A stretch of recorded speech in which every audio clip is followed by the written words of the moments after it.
Diz assim a palavra de Deus: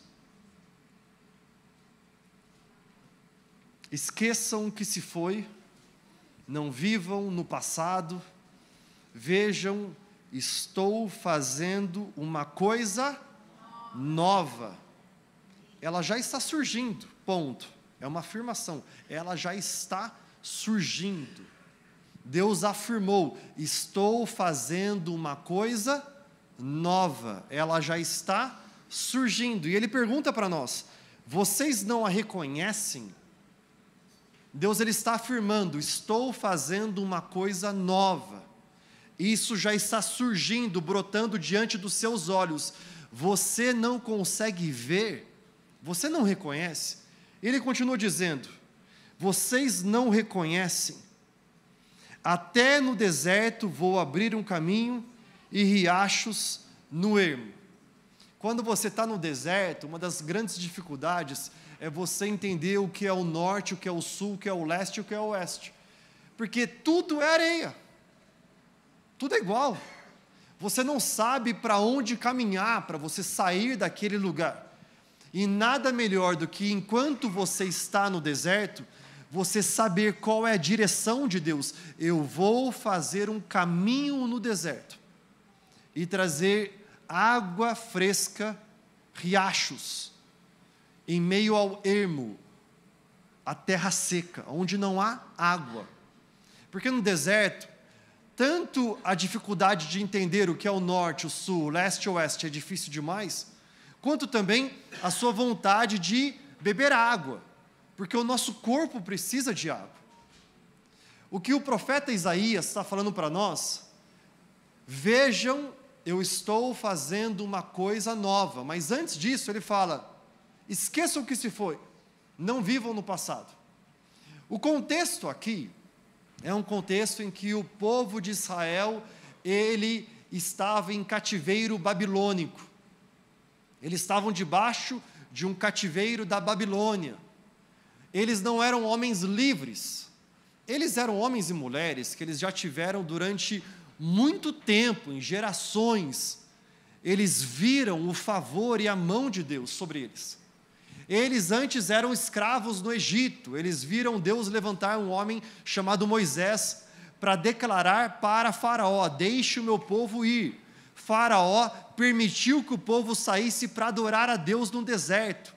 O povo sai, de repente Faraó vem com toda a cavalaria egípcia tentando aniquilar todo o povo de Israel ou levá-los de volta à escravidão. O que acontece é que o mar se abre para o povo de Israel passa, e logo vem atrás os egípcios querendo matá-los, querendo prender eles novamente.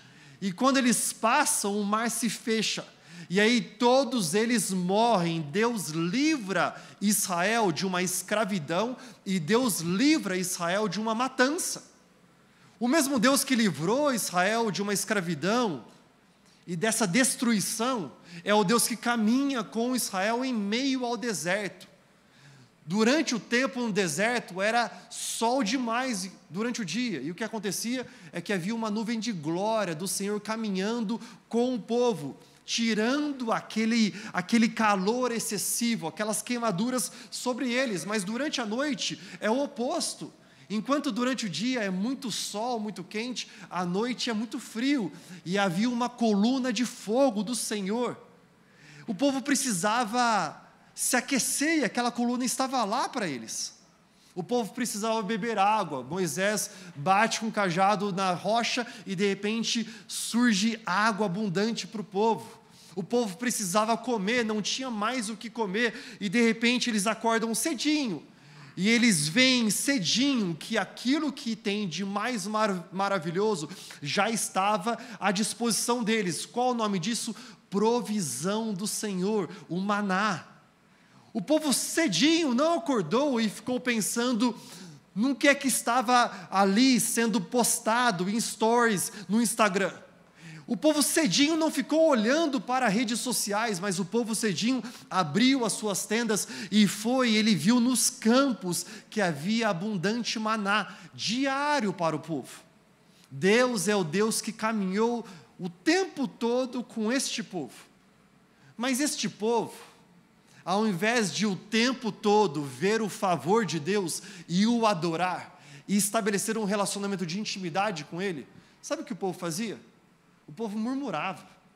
O povo, durante vários momentos, pasmem disso, o povo ficava pensando: eu tenho saudade do Egito, porque lá eu era escravo, mas eu sabia o que ia acontecer amanhã. Olha que absurdo isso. O povo está vendo e vivendo milagres sobrenaturais, a mão do Senhor sobre eles diariamente, e o povo quer voltar a uma vida em que eles têm controle, em que eles podem controlar, mesmo se eles fossem escravos. Eles falaram: nós temos saudades de sermos escravos no Egito. Aí Moisés olhou para um e falou assim: o que você está falando? Ele falou assim, então, não teve argumento muito, ele falou assim: eu tenho saudade dos alhos e das cebolas do Egito. Fala sério, se você está num tempo de deserto, você tem saudade da picanha, né? Você tem saudade, assim, daquela pizza gostosa. Chegou o domingo, graças a Deus, eu estou numa dieta, assim, num plano, vamos colocar, um plano alimentar, e o domingo é o dia da pizza, graças a Deus. Tudo bem o povo ter saudade da pizza, do churrasco, mas das cebolas e dos alhos. Devido à murmuração constante do povo, agora o povo está aqui, nessa realidade, em cativeiro babilônico. Fala a verdade, se você fosse Deus, o que você faria em todo esse tempo? Muito provavelmente, você iria abandonar o povo, dar as costas. A gente já não fez isso? Você já não fez isso? Sabe aquele amigo que você dá conselhos bons o tempo todo, mas parece que ele é cabeça dura, ele nunca segue? Aquele seu primo, aquele seu vizinho, aquela pessoa que você ama, e você dá bons conselhos, mas os pais falando com os filhos, mas parece que eles continuam. A vontade do ser humano é virar as costas. Claro que pais continuam constantemente ensinando para os filhos, e Deus, Ele diz para nós: se vocês, pais terrenos, não abandonam seus filhos, sabem dar bons presentes aos seus filhos, quanto mais o Pai Celestial, que é um Deus bondoso, um Pai bondoso. E o que Ele faz? Ele não dá as costas, Ele continua derramando a sua abundante graça. O que é graça? Graça é um favor imerecido. Eu não tenho mérito algum. Eu não fiz por merecer, não é porque eu estudei muito e eu sou muito inteligente, de repente vieram boas notas, não é porque eu trabalhei muito e me dediquei muito, agora veio bons resultados. Não, na verdade graça não tem nada a ver com aquilo que eu e você fazemos, mas graça tem a ver com a abundância do coração de Deus Pai, que derrama sobre nós o seu amor, e Ele diz para nós: eu tenho abundante graça sobre você. Há um verso nas Escrituras que diz: onde abundou o pecado, superabundou a graça de Deus. Ou seja, onde homens e mulheres, eu e você, quisermos ter mais o controle de nossas vidas com nossas mãos, do nosso jeito, nossa forma de administrar, nossa forma de pensar, nos afastando de Deus, não nos entregando a Ele diariamente, como era antes com Adão e Eva, antes do pecado, eles se relacionavam com Deus diariamente. Onde abundou o pecado, não superabundou a ira de Deus, não superabundou a mão forte, cheia de ira e vingança do Senhor, não, superabundou a graça de Deus. E é exatamente nessa realidade que o profeta Isaías não é um homem qualquer. Este é o homem que mais profetiza acerca da vinda de Jesus Cristo, o Messias, para o mundo. E este homem, ele se levanta no povo de Israel, ele diz ao povo em meio a cativeiro babilônico. Agora lembrem, eles estão cativos da Babilônia. Ele fala assim: esqueçam o que se foi, não vivam no passado. Eu acho que esse é um bom texto, é uma excelente recomendação, é uma excelente palavra de exortação para nós aqui agora. Esqueçam o que se foi, não vivam no passado. Não vivam no passado triste, o passado dos traumas, o passado em que você foi açoitado, o passado em que você foi, talvez, colocar um dedo na sua cara, talvez o passado em que as pessoas falaram mal de você, talvez o passado em que você foi prejudicado, você foi traído, talvez o passado em que você foi abusado, emocionalmente, talvez fisicamente, talvez moralmente, você sentiu absurdamente lesado, o passado em que você olha para trás e você, como foi ministrado aqui hoje de manhã, você não se perdoa porque você fala assim: eu desperdicei a minha adolescência, era para eu estar estudando inglês, era para eu estar estudando outras línguas, era para eu estar me dedicando na escola, era para eu estar fazendo isso, aquilo outro, e eu não fiz, e você continua parado lá no passado. Esqueçam que se foi, não vivam no passado. Por que não viver no passado? Porque eu não sou, você não é um projeto daquilo que aconteceu no passado. Nós somos tudo aquilo que a palavra de Deus diz que nós somos.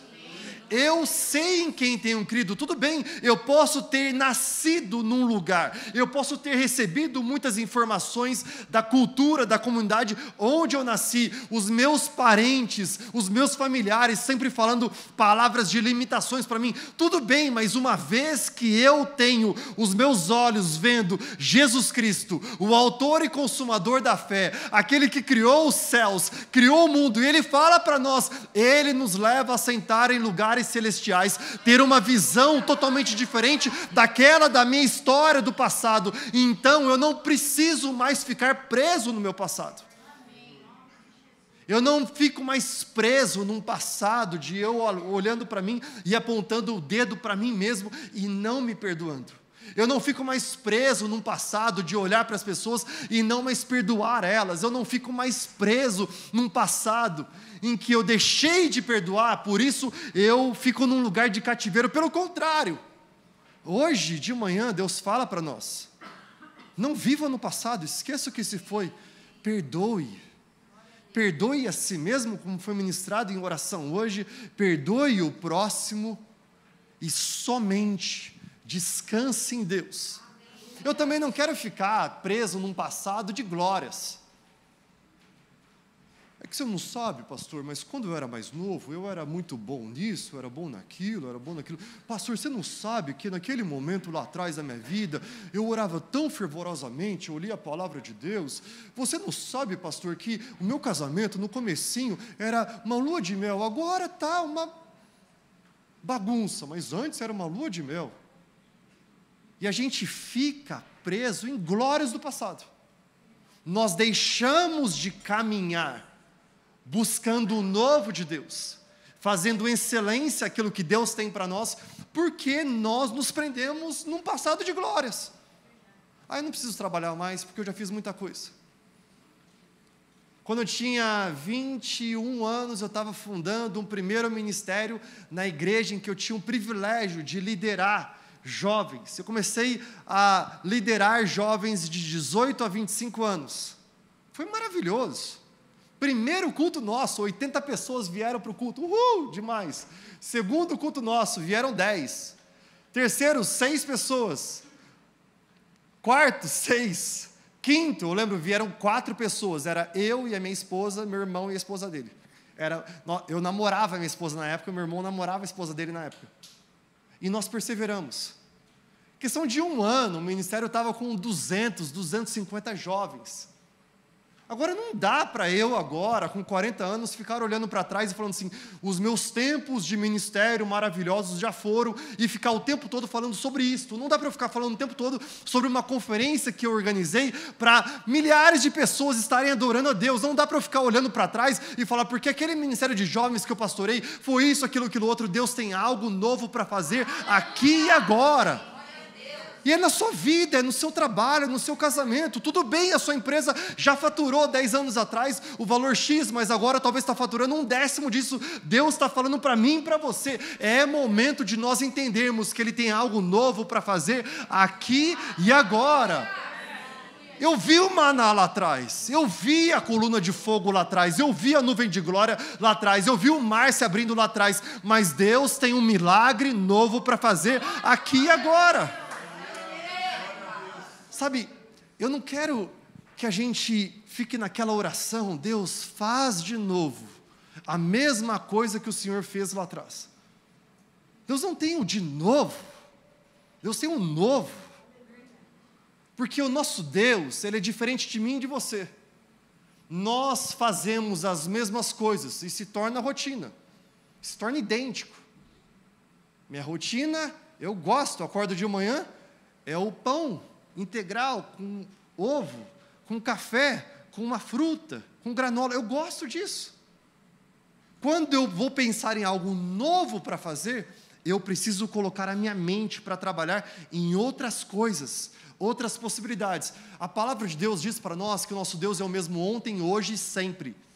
Mas Ele é o Deus que faz coisas novas o tempo todo. Ele é o mesmo, mas faz coisas novas. Ele é o mesmo, mas Ele cura a cegueira de uma forma diferente com cada um de nós. Ele é o mesmo, mas Ele derrama o seu Espírito e dá dons espirituais diferentes para cada um de nós. Ele é o mesmo, mas Ele faz coisas diferentes. O nosso Deus é o Deus que tem coisas novas. Esqueçam que se foi. Não vivam no passado, vejam, eu estou fazendo uma coisa nova. Deus está fazendo algo novo. De verdade, Deus está fazendo algo novo. Por que eu e você então não vemos o que é o novo de Deus? Por que a gente tem tanta dificuldade de ter este mesmo coração que nós estamos entendendo aqui agora, neste culto? Mas durante a segunda-feira, quando o problema bate na nossa porta.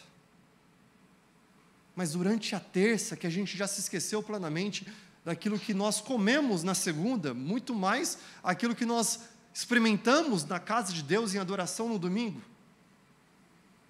E a gente se esquece. É porque nós estamos deixando de abrir os olhos. A gente está com um problemaço hoje, de verdade. Tem vários profissionais da área de saúde aqui presentes, então não dá para eu falar sobre um assunto que eu não conheço plenamente, eu conheço aquilo que eu vejo. Mas eu estou vendo hoje, eu não sei se você está vendo isso, parece que nós estamos ficando cada vez mais inclinados. Nós estamos cada vez mais com os nossos pescoços levados para frente. Nossa postura não é mais uma postura de alguém que enxerga e vê, mas a nossa postura é uma postura de alguém que se prostra diante de uma realidade tão pequena. E tudo isso por causa da nossa maior tecnologia. Saiu um novo iPhone, você viu? A gente fala assim, nossa, eu preciso da próxima tecnologia para ser feliz. Tá bom, se você não é iPhone e gosta de coisas boas, você gosta de coisas mais ou menos Samsung, é brincadeira. É brincadeira. E talvez você está pensando, eu preciso do novo Samsung. E o que acontece é que a gente fica exatamente assim. Eu imagino a quantidade de pessoas que vão numa clínica de fisioterapia para serem atendidos exatamente com esses sintomas. Sabe por quê? Porque nós não estamos vendo. É interessante aquilo que o salmista diz. Ele não diz, projeto os meus olhos, inclino o meu pescoço, abaixo as minhas costas, coloco o meu glúteo para dentro, vejo o meu celular, e eu sei que de lá vem o meu socorro. Não é isso que fala, é? Essa talvez seja a versão 2024 da humanidade. Só que esse socorro que nós vemos é um socorro que nos enche constantemente de competição e comparação, que nos enche constantemente de tristeza, piora absurda do nosso físico, aumento de nossa ansiedade, aumento de nossa depressão, crises de pânico. Porque a palavra de Deus não fala para a gente fazer isso. A palavra de Deus fala para nós deixarmos isso de lado.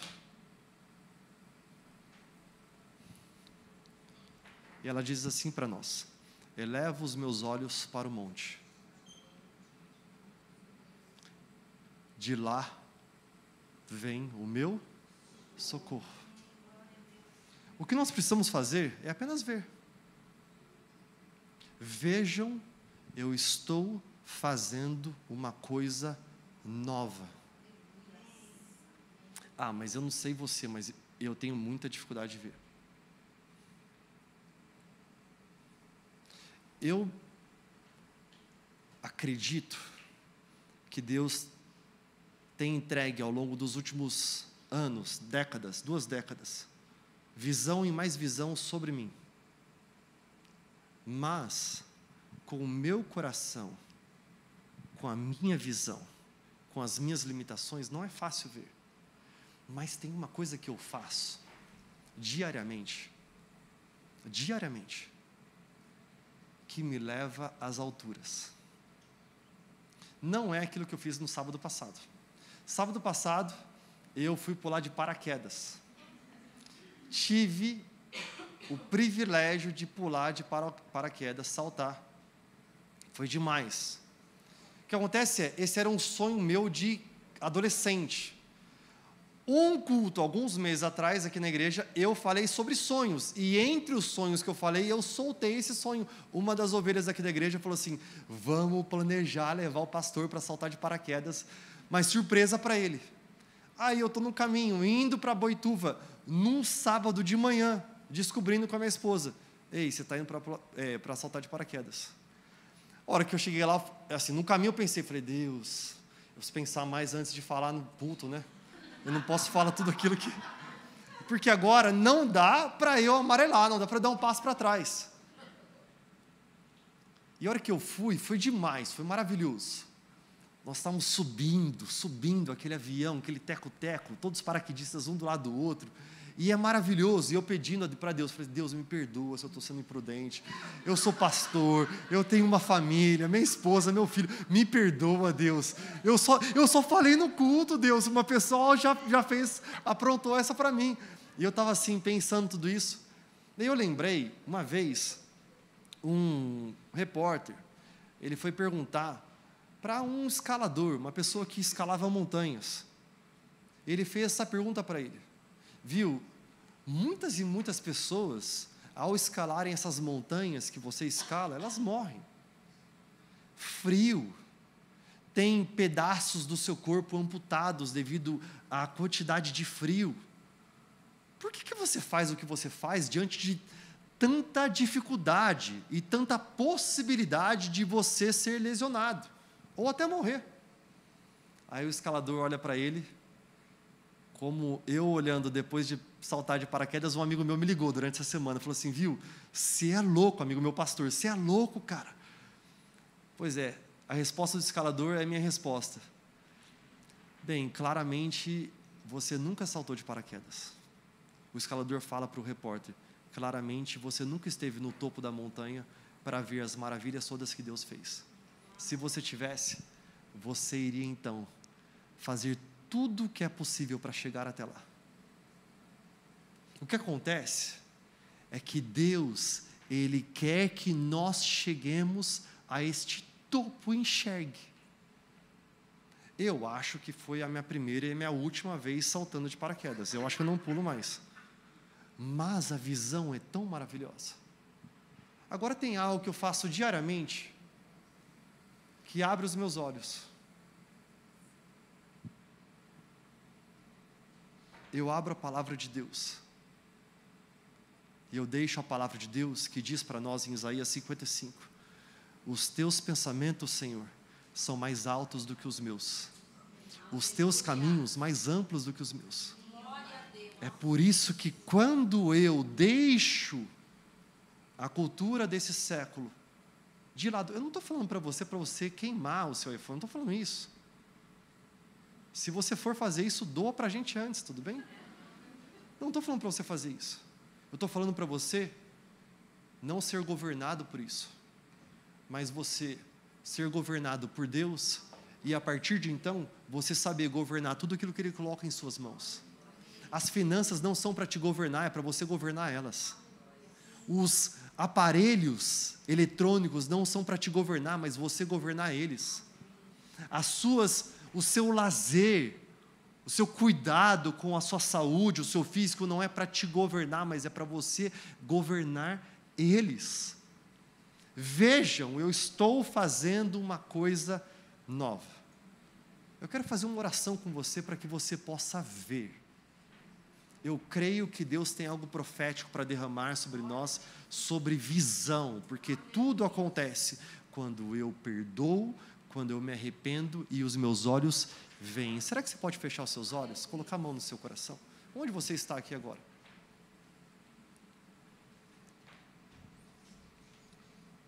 Espírito Santo de Deus, nós queremos ver.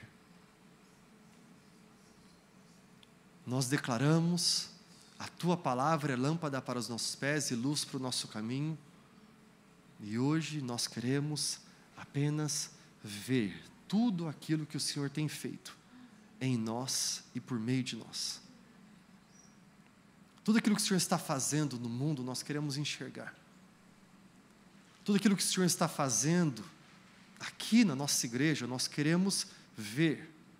Nós queremos ver a Tua provisão, o Teu poder, a Tua autoridade, o Teu caminho. Nós queremos ver e sentir o Teu amor. Nós queremos ser transformados pela Tua palavra, abrir os seus olhos e ver que ela é lâmpada para os nossos pés e luz para o nosso caminho. Espírito Santo de Deus, abra os nossos olhos para que nós possamos ver. Eu profetizo sobre a Tua igreja a visão, em nome de Jesus. Restaura, renova e amplia a nossa visão, em nome de Jesus. Amém, amém e amém.